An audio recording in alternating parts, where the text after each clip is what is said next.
¿Alguna vez han sentido que un lugar de su infancia los está llamando, no con nostalgia, sino con una especie de hambre voraz? Dicen que los recuerdos son anclas, pero a veces esas anclas están oxidadas y nos arrastran hacia profundidades que no deberíamos conocer. Bienvenidos a una realidad donde los colores se olvidaron de existir y el tiempo se detuvo en un suspiro de agonía. Yo regresé a mi pueblo natal buscando paz, buscando reencontrarme con la niña que alguna vez fui en las calles de San Judas. Caminé por las avenidas agrietadas, sintiendo que el aire pesaba más de lo normal, como si la atmósfera estuviera saturada de estática. Llegué al viejo parque recreativo, aquel donde pasé los veranos más brillantes de mi vida. Pero lo que encontré fue una sombra de mi memoria. El hierro de los columpios estaba devorado por un óxido rojizo que parecía sangre seca bajo la luz mortecina del atardecer. De pronto, el cielo se cerró como una herida mal cosida y comenzó a caer una lluvia grisácea, una lluvia que no hacía ruido al chocar. Sentí las gotas en mi rostro, pero no estaban mojadas. Eran frías, de un frío que traspasaba la piel y se instalaba directamente en los huesos. No era agua lo que caía del cielo plomizo. Era una especie de ceniza líquida que apagaba cualquier rastro de vitalidad en el entorno. Me refugié bajo la estructura de plástico del gran tobogán, buscando escapar de esa humedad espiritual que me estaba robando el aliento. El interior del túnel de plástico olía a encierro, a juguete viejo y a algo más, a tierra húmeda de cementerio. Decidí gatear a través del túnel para salir por el otro extremo, recordando cómo de niña ese espacio me parecía un portal a otro mundo. A medida que avanzaba, el plástico bajo mis manos se sentía diferente. Ya no era liso, sino rugoso y extrañamente tibio, como piel vieja. Al salir por el otro lado, el mundo que conocía se había desvanecido por completo, reemplazado por una versión degradada y enferma de mi infancia. El cielo ya no era gris, sino de un color plomo sólido, sin nubes, sin sol, solo una cúpula opresiva que parecía aplastar los edificios lejanos.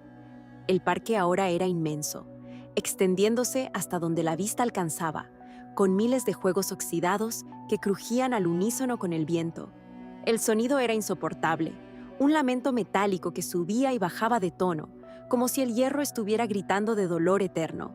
Me puse de pie y noté que mis propias manos se veían pálidas, casi transparentes, como si yo misma me estuviera desvaneciendo en ese lugar. A unos metros de distancia, vi el sub y baja moviéndose rítmicamente, aunque no había ráfagas de aire que justificaran tal movimiento. Entonces los vi, pequeñas figuras sentadas en los bordes de la arena, inmóviles como estatuas de sal bajo la lluvia inerte. Eran niños, o al menos tenían la estatura de niños, pero sus ropas eran harapos grises que se fundían con el paisaje monocromático.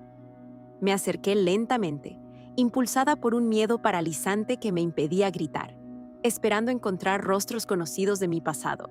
Uno de ellos giró la cabeza con un movimiento mecánico, lento y preciso, hasta que sus ojos se clavaron directamente en los míos. No tenían iris ni esclerótica, eran dos pozos de oscuridad absoluta, dos abismos negros que parecían absorber la poca luz que quedaba. El niño no habló, pero escuché su voz dentro de mi cabeza, una vibración seca que decía: ¿Llegaste tarde a la merienda, hermana? Otros niños se levantaron de sus escondites, saliendo de debajo de los columpios y de las sombras de los toboganes retorcidos. Caminaban con una torpeza inquietante, como si sus extremidades no recordaran cómo funcionar, arrastrando los pies sobre la arena cenicienta. Se acercaron formando un círculo perfecto a mi alrededor, bloqueando cualquier ruta de escape hacia el túnel por el que había llegado.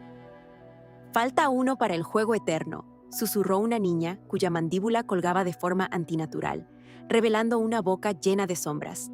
El frío de la lluvia gris se intensificó y sentí que mis pies comenzaban a hundirse en el suelo, como si la tierra misma quisiera devorarme. Comprendí que este no era mi parque, sino el 7 Alem de mi infancia, el vertedero de los recuerdos olvidados y las promesas rotas. Los juegos empezaron a moverse con violencia, los columpios daban vueltas completas sobre sus ejes, desafiando toda lógica física y natural. Las risas, si es que se les podía llamar así, estallaron en el aire como el sonido de cristales rompiéndose en una habitación vacía. Ellos querían que yo me quedara, que me convirtiera en otra estatua de carne oxidada, esperando por siempre bajo ese cielo de plomo. Corrí desesperadamente hacia el tobogán, empujando a las figuras pequeñas que se sentían frías y sólidas como el mármol de una tumba. Sus manos pequeñas y huesudas me sujetaban la ropa, intentando arrastrarme de vuelta al centro del círculo de juegos malditos. Logré zambullirme de nuevo en el túnel de plástico, sintiendo cómo el aire se volvía cada vez más denso y difícil de tragar.